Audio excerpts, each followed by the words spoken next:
24 septembre. Premier voyage à l'étranger du président Aristide. Il doit participer à la 46e Assemblée générale de l'Organisation des Nations Unies. Pendant son absence, des veillées populaires sont organisées devant le pénitencier national. 25 septembre. Intervention du président haïtien à la tribune de l'Assemblée générale de l'ONU à New York. Il prononce un discours en 8 langues et introduit le créole à la tribune. Devinez qui l'homme qui vient d'Aïbobis jeudi à nos Nations Unies. Dans la caille, côté créole là, ouvrez le lit, pour le marcher tout partout, rassembler toute petite terre, et pour nous parler langue maman, jeudi à, pendant la baille toute frère à travers le monde entier, on accolade la valasse, n'a dit, créole c'est langue maman, créole c'est langue maman, qui n'en sonne, qui n'en non. Réaction de la classe politique. René Théodore et Marc Bazin opinent sur le discours du président Jean-Bertrand Aristide à la tribune de l'Organisation des Nations Unies.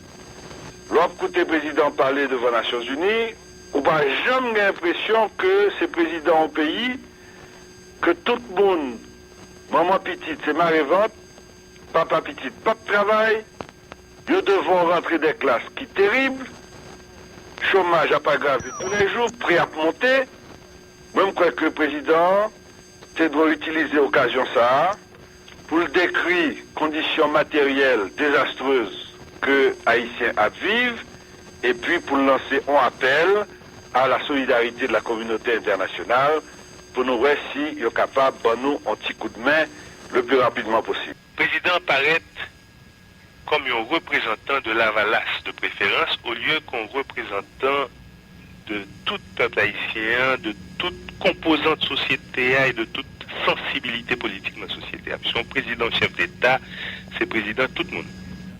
27 septembre. Retour triomphal à Port-au-Prince du chef de l'État. Il est accueilli par les officiels de son gouvernement, l'état-major de l'armée et le corps diplomatique. Un premier discours à l'aéroport, Jean-Bertrand Aristide invite les autres partis politiques à se mettre au travail avec lui. Accueilli par une foule innombrable à sa sortie de l'aéroport, il effectue une tournée en ville et à Cité-Soleil. Il clôture la journée par un virulent discours politique au Palais national. On reproche au président d'avoir fait l'éloge du Père Lebrun. Pas négliger Balsal mérité. Pas négliger Balsal mérité. Outils nous n'amènent, instruments nous n'amènent, constitution nous n'amènent. Pas négliger Balsal mérité. Appareil nous n'amènent, tirouel nous n'amènent, crayon nous n'amènent, constitution nous n'amènent. Pas mérité Balsal mérité. 291 langues qui chita dans mes têtes, ma côté pas de cheveux a dit, ma coûte pas la donne, ma coûte pas la donne, pas négliger, Balsal mérité. Tout partout dans 4 pays, n'a prié, l'en Kébéyoun, pas négliger, Balsal mérité. Allons belles outils, allons bel instrument, allons bel appareil, li belle Michel Bel Bourdin, li bandal en pépin le bozor, li senti bon tout côté au passé on vit respirer, li chita nan maman loi pays qui dit ma coûte pas la donne, ça le principal c'est li pour pas de ville chercher. 29-30 septembre 1991, un coup d'État renverse le président Jean-Bertrand Aristide au fait de sa popularité hier encore.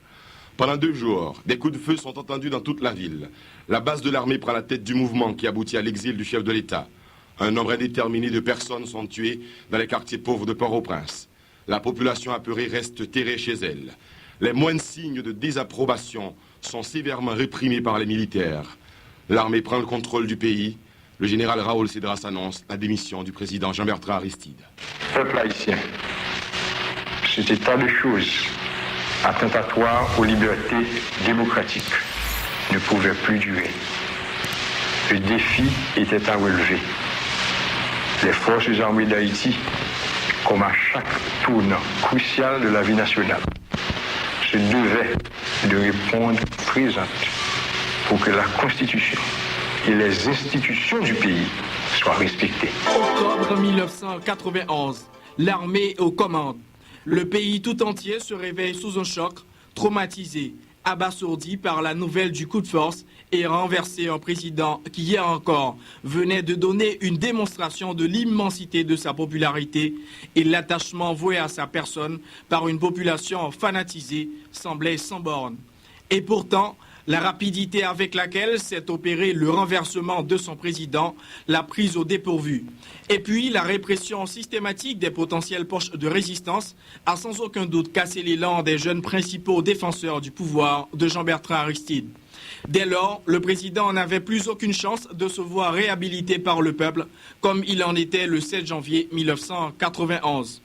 Aristide lui-même n'avait pas réalisé, moins d'une semaine après une tournée très réussie aux États-Unis, où la diaspora haïtienne venait de lui renouveler sa confiance, le voilà chassé du pouvoir dont il croyait avoir définitivement les rênes pour le temps de son mandat de 5 ans.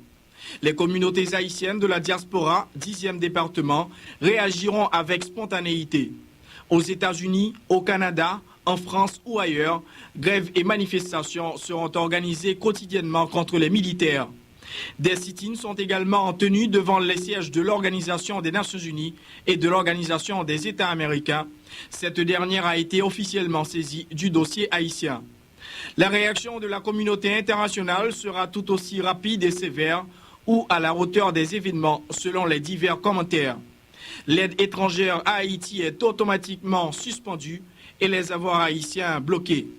L'Organisation des États américains décrète un embargo commercial sur Haïti avec le consentement du président en exil en attendant la restitution du pouvoir à Jean-Bertrand Aristide. Une première mission dépêchée en Haïti au début du mois d'octobre quittera la capitale avec empressement du fait d'un climat d'insécurité insoutenable. Les militaires de la base de l'armée qui patrouillent dans la ville prendront en main la situation. Le Parlement sera contraint de prendre une mesure d'urgence pour débloquer une situation qui tendait à s'aggraver. Le Premier ministre René Préval se réfugie à l'ambassade de France ainsi que les membres de son gouvernement. Des actions en représailles seront lancées à l'encontre des partisans du gouvernement renversé. D'autres seront emprisonnés ou tués. Un nombre indéterminé de personnes sera tué, notamment dans les quartiers pauvres de Port-au-Prince, où l'on compte les plus fervents partisans du président Jean-Bertrand Aristide.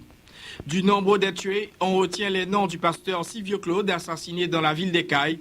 Son corps mutilé est ensuite brûlé. Le docteur Roger Lafontaine sera abattu dans sa cellule au pénitencier national. Selon un rapport militaire, il aurait été tué sur ordre du président Aristide. La presse, victime une nouvelle fois du cours des événements politiques, est réduite au silence.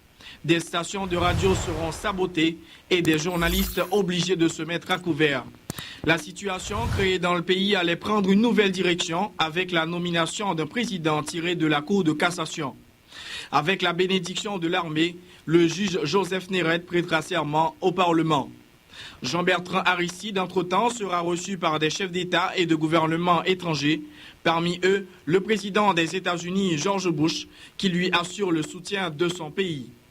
En dépit du tollé soulevé par le coup et renversé le président élu et l'indignation devant les massacres et répressions aveugles à travers le pays, la situation persistera jusqu'à la fin du mois.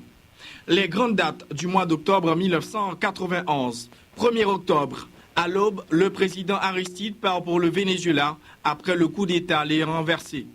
Le commandant en chef de l'armée, le général Raoul Cedras, annonce la destitution du président Aristide. À la même date, les États-Unis, la France et l'Allemagne annoncent la suspension de leur aide économique et militaire à Haïti et réclament une solution rapide à la crise. 2 octobre, alors que l'armée invite la population à reprendre ses activités, des mesures de restriction sont annoncées pour empêcher toute manifestation de rue dans la capitale. 4 octobre, arrivée à Port-au-Prince d'une mission civile dépêchée par l'Organisation des États américains avec pour mission de convaincre l'armée de la nécessité du retour au pouvoir du président constitutionnel Jean-Bertrand Aristide. Ce même jour, à la Chambre législative, les parlementaires convoqués invitent le Premier ministre René Préval à rencontrer les sénateurs et députés en session spéciale. René Préval, réfugié à l'ambassade de France, décline l'invitation pour des raisons de sécurité. Toujours à la même date, le président américain George Bush reçoit le président en exil Jean-Bertrand Aristide. 6 octobre, Retour précipité à Washington des négociateurs civils de l'Organisation des États américains après l'échec de leur mission à Port-au-Prince. Les militaires investissent le Parlement. Les députés sont contraints de signer une résolution déclarant vacances présidentielles. Le principe de la nomination d'un nouveau gouvernement est adopté. 6 octobre, le maire de Port-au-Prince, Evans Paul, est arrêté à l'aéroport international de Port-au-Prince et sévèrement malmené par les militaires. 7 octobre, 9 officiers proches du président renversé sont rayés des forces armées d'Haïti. 8 octobre, le juge Joseph Néret, 67 ans, prête serment comme président provisoire devant le Parlement haïtien. Je jure devant Dieu et devant la nation d'observer et de faire observer fidèlement la Constitution et les lois de la République. Cette cérémonie sera boudée par le corps diplomatique et une partie de la classe politique haïtienne. 8 octobre, les 34 pays membres de l'Organisation des États américains décrètent l'embargo commercial contre Haïti.